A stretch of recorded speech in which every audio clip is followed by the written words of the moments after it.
I'm going to go ahead with the meeting beginning ritual. 起立，面向佛堂，参加三鞠躬、一鞠躬、再鞠躬、三鞠躬，参加各位点传是一鞠躬，开班一鞠躬，请坐下。Please be seated. Thank you guys very much for being here this morning, or this afternoon, or this evening, wherever you happen to be. Welcome to the August the 26th installment of our Tao study group. I'm talking today about respect for life. You may be noticing a recurring theme and pattern over the last several weeks, and there is one. I'm working with my Saturday morning combat class on softness and flexibility and being loose and agile and moving and active, and in so doing, I'm taking a lot of time to consider these philosophical points as well as their applications in both living and in martial practice.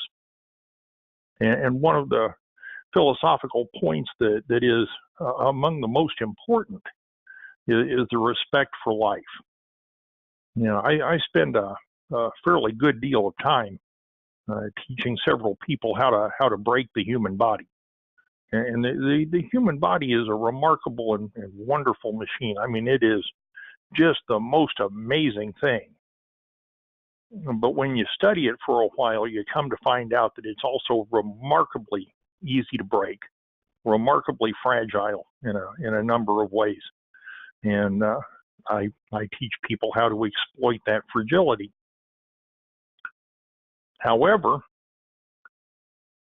along with the knowledge and the instruction of how to break the human body comes the admonition of responsibility and the obligation to understand when the use of those skills is appropriate and when it is not. They say with great power comes great responsibility. And I never take that more seriously than while I'm teaching my students how to do great harm to a person, because those situations should be far and very, very few between. You know, those just aren't things that I would envision anyone being involved in on a frequent basis, if at all. I've managed to go through the last nearly 40 years of my life without raising a hand in anger to another person, to the point where it's just about an unspoken vow on my part not to do that. And even in the years that I've been involved with Yiwandao, you all have watched my life philosophy evolve from a perspective of my telling you all rather frequently that there were situations where I could envision myself harming or even killing somebody in my home, to the point where I say these days that there's never a reason to get into a physical confrontation, that if I wind up in a physical confrontation with someone, then I didn't manage that situation right. And in saying that, I never put the responsibility on the other person for causing that physical confrontation to escalate. I put that responsibility on myself. I put the responsibility for how my interactions with other people in the office or on the street or wherever on myself. I watch birds too. I find that hobby to be remarkably relaxing. I wanted to share a picture with you this morning of a mated pair of cardinals that come to my feeders. Unfortunately, the optics and technology of a cell phone camera aren't quite good enough for me to capture the image that I was able to see. And so you're just going to have to imagine with me this beautiful pair of bright red cardinals. The female is actually not as decorative as the male, but they're beautiful nonetheless. I have 2 seed feeders and a hummingbird feeder hanging in my in my silver maple out in the front yard. And I have, 4 or 5 hummingbirds now that feed regularly at the hummingbird feeder. And it's phenomenal. The first one to show up was a little brown and white female. And she was just the tiniest, most fragile thing. Yesterday, while I was out on the front porch watching them, she flew up to me, not more than 2 feet away from me, and just hung in the air for a couple of seconds and then zipped off. There wasn't even any point trying to get my camera out. They are so small and so fast that it's easy to miss them. This whole thing with the birds started because of one little scrawny, underfed robin. He's kind of my buddy. He's been coming to my front yard now for about 3 years, every spring. And every spring he still looks a little underweight, a little bit scraggly, kind of scruffy. And every spring I kind of feel for the little guy, and so I feed him. I feed him as much as he'll eat. And he and I kind of have an arrangement. I never try to mess with him. I don't try to pet him or pick him up or, any of that stuff. I just give him food. But at some level, he's come to understand that in my front yard, he's safe. And he'll come right up to my chair on the front porch and eat whatever it is I'm passing out. Mealworms or seeds or whatever, with gusto. And every year he keeps coming back, and he's, like I said, kind of my buddy. I now have 2 or 3 pairs of mourning doves with the same relationship, and about 3 dozen little sparrows and finches that just hang out in my front yard. I go through 50 pounds of birdseed a week. My wife thinks I'm nuts. But I really have come to enjoy these little guys. And believe it or not, all of these little birds have taught me a huge lesson about compassion and respect for life. I haven't switched to slide yet, and the lesson's already here. Most of the people in our neighborhood couldn't care less that all of these beautiful, wonderful little creatures are flying around in their trees. They have no idea that there are 2 or 3 dozen hummingbirds just looking for some place to eat. A hummingbird has to eat 5 to 8 times an hour because their metabolism is so high. I have one of the places where they stop for food. And once again, at some level, they know I'm not going to hurt them.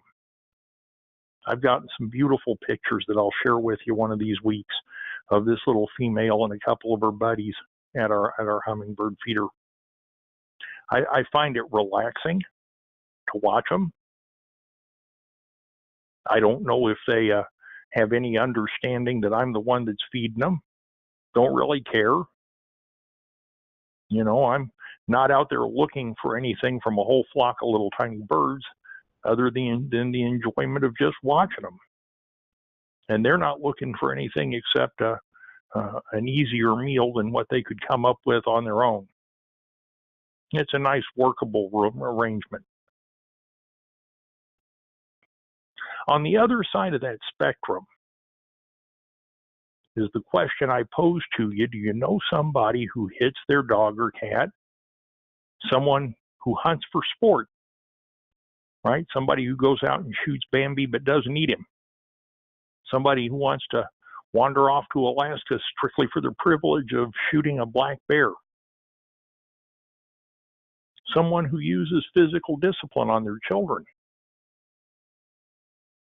Someone who can't give or receive a legitimate compliment. Somebody who gets nervous when you tell them they look nice or they've done a good job.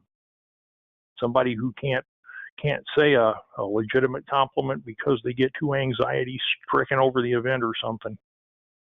People who can't maintain a stable relationship. Folks that have been married 3 or 4 or 5 or 6 or 7 times and had, 2 or 3 girlfriends or boyfriends in between. I actually know somebody in that very category. people that have problems with their coworkers, their bosses, their subordinates, other people at work and on the street, or who are able to ignore the plight of those who are significantly less fortunate than we are, and just kind of walk past that without any discernible feelings or being moved by those situations, or someone who lacks the ability to give. I know several people who fall into that category, and I myself at one point in time in my life or another have fallen into one or more of those categories myself. We live in a society of competition and distractions and entertainment and sexualization and me,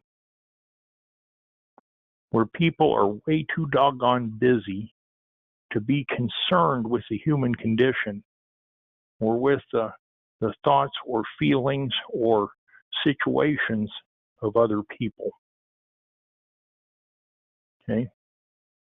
And far too often, that life philosophy permeates all of their interactions with other people and other sentient beings.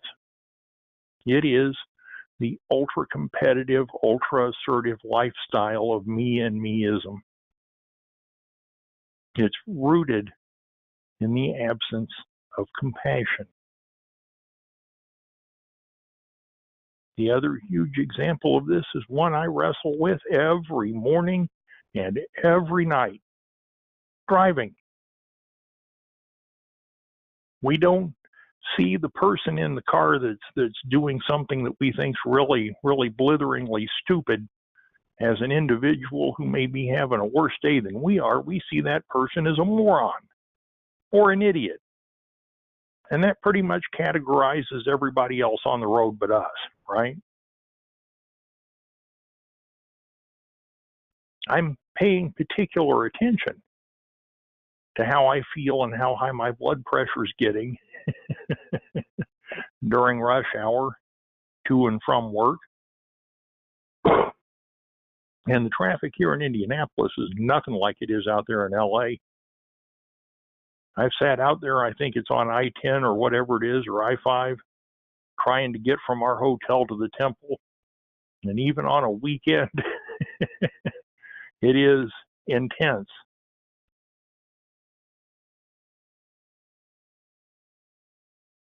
But the person who lives their life in accordance with the Tao teachings is someone that we should be able to label a compassionate person right from the start. That's the main reason I'm paying attention to my blood pressure and my emotions when I drive. I have to sit here on Sunday mornings and tell you guys that I'm doing the best I can to adhere to these teachings, and I refuse to sit here and lie to you. So that aspect of my life has to improve rather dramatically, because the entire world cannot be populated solely by idiots and morons. Darwinism forbids.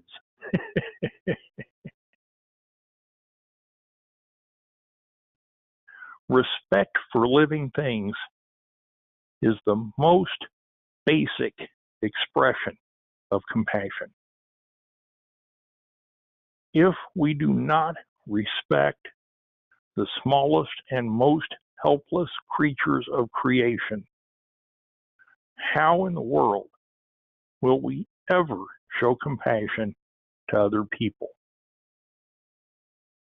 And having respect for life, in part, means not contributing to the suffering of any living thing. Hopefully, as we grow in our understanding of the Tao teachings, our compassion should evolve to include not just doing our best not to contribute to suffering, but to also help bring about an end to suffering of any sentient being. Okay? This is one of the pillars of the Yuan-Dao philosophy. It's one of the fundamental tenets of Zen and Buddhist teaching, and one of the fundamental tenets of most flavors of religious Taoism, to bring about an end to suffering. If you ascribe to the Buddhist teachings, they will tell you that life is suffering, dukkha, that the very act of existing on this planet says that we're going to suffer.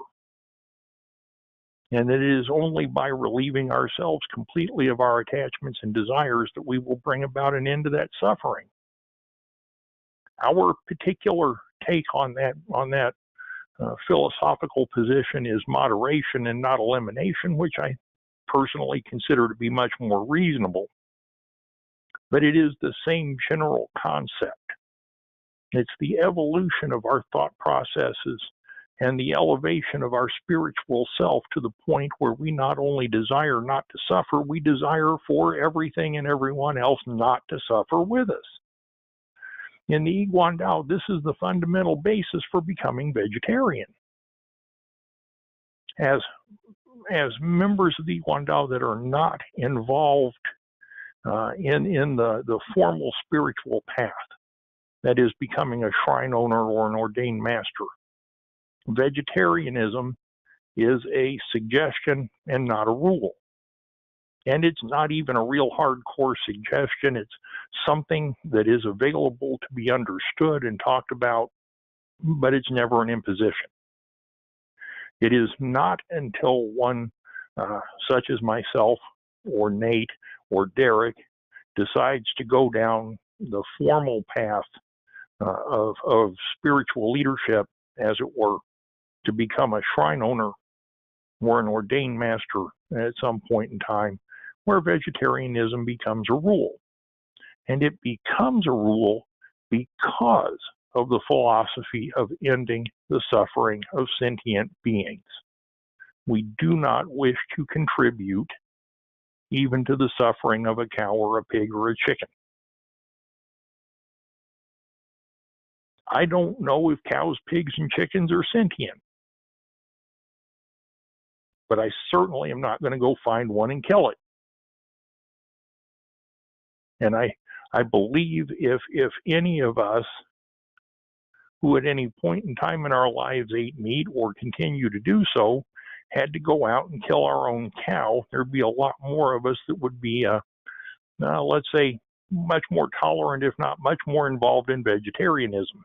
The process of having to kill what you're going to eat is not a pleasant occupation or task to have to accomplish.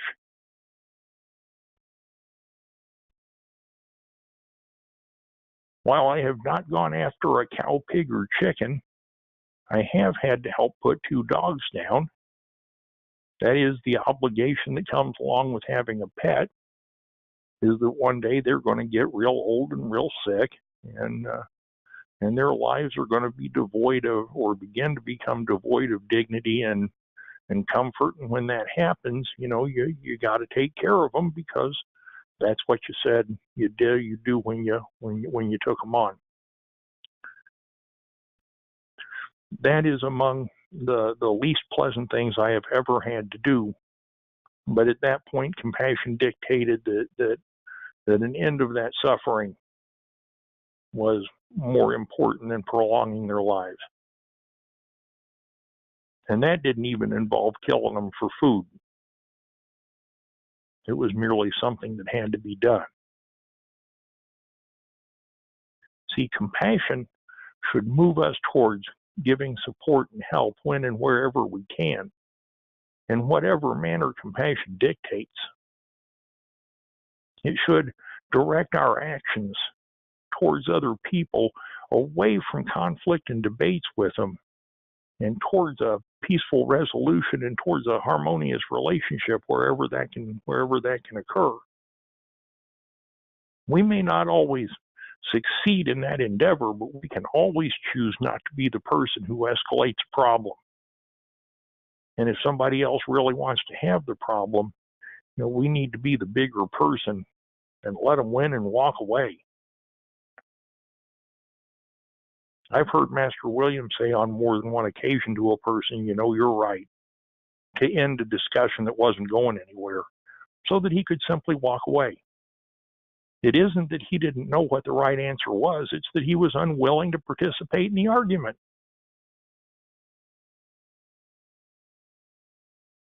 Pretty amazing example. Compassion should guide our thoughts and actions towards every sentient being, towards acts of kindness and gentleness and towards becoming the softer and more flexible and more gentle person, where our thought process is one of alleviating suffering and creating peace and harmony wherever we possibly can, towards greater understanding and less prejudice and conflict with other people, right? Compassion should dictate that we do things simply because they are the right thing to do, where we are considering what is more beneficial to the other person than what is more beneficial to our agenda.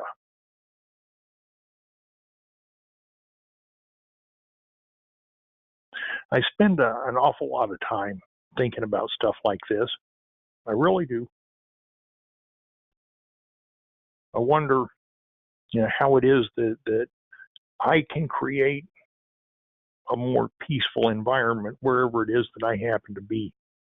I realize I can't always be responsible for what another person does or what they say or what they believe. That isn't possible. And so I settled on the fact that the only person that I can control is myself. And I try to resolve every morning when I roll out of bed that the reaction that other people are going to see in me is the one that does not lead to division and conflict.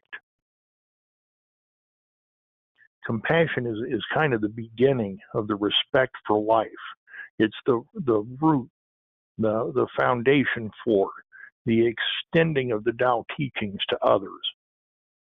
It's compassion that allows us to access the hearts and minds of other people so that they can see not only the example, but the teaching that makes the example work.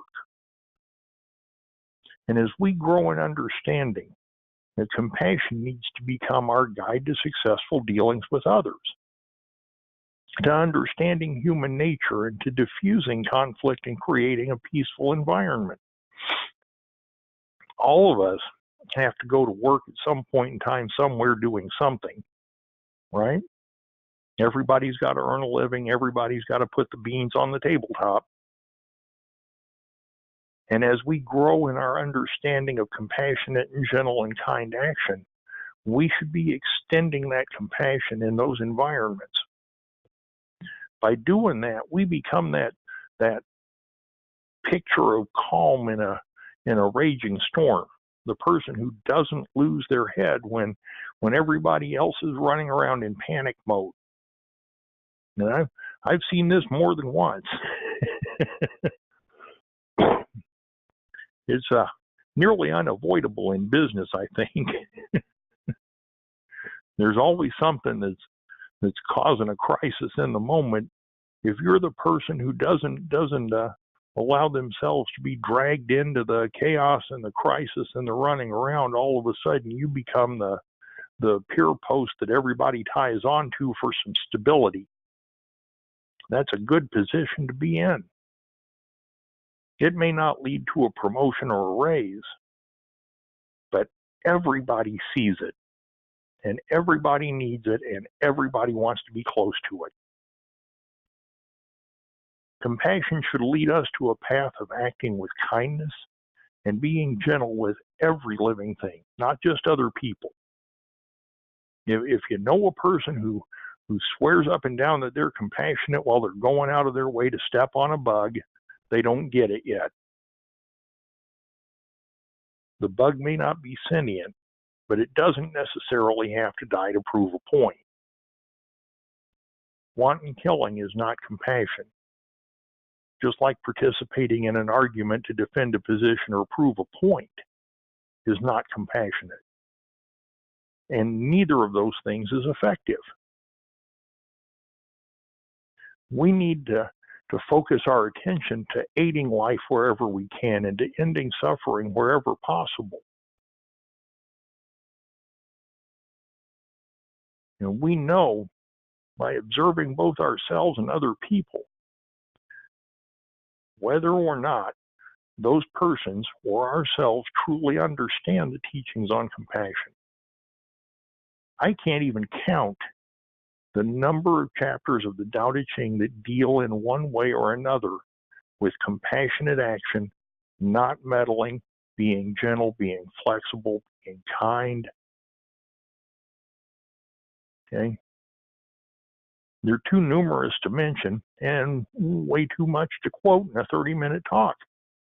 I tried to pick out a couple of them for this morning, and I literally could not decide which of the half dozen or so that are among my favorites to pick from. The more compassionate you become, the more important you realize this teaching is. And it is. It is among the most important teachings that we have available to us. So please, at every opportunity, increase your understanding and your compassion towards every living thing, and have a wonderful rest of your weekend. Thanks a whole bunch for letting me share with you, and I sure hope something I said this morning was useful to you. I appreciate it very much. Thank you, Bill. It's definitely very useful to me. I can say that for myself.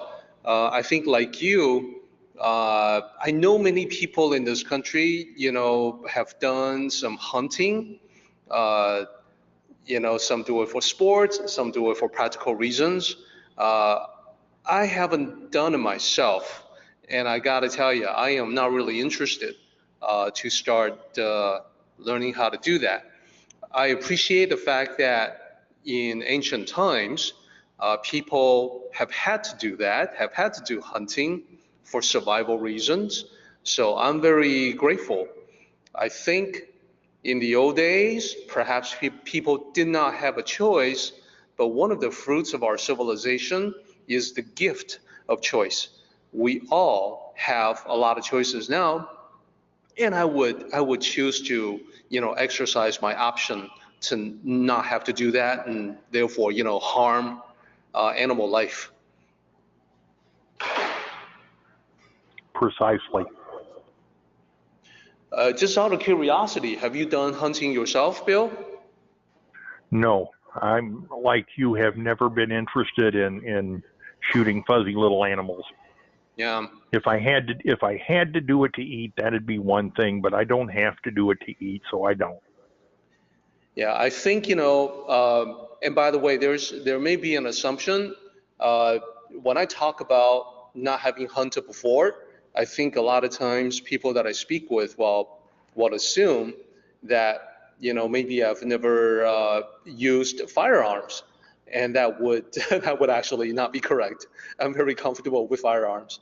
If I have to, I will use them. Probably more effective than some of the people that I speak with. You and I both.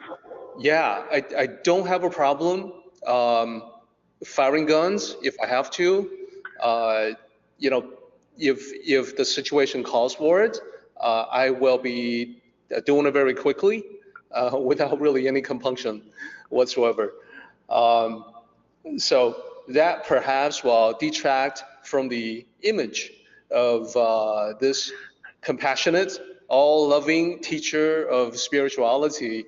But frankly, I would like to disconnect myself from any compassionate image I may have as a teacher, and to say that, don't think of me as a teacher, but rather think of me as your travel companion or helping one another out. You may be learning from me today, but there's going to be times when I learn from you. That's a guarantee. Exactly. Precisely. We're all at one time or another each other's students or each other's teachers. Yep. So, and I do own guns. Yeah, there's nothing preventing us. And I was talking about this last time. that Lao Zi actually says, let the people keep their weapons. You know, there's nothing wrong with that.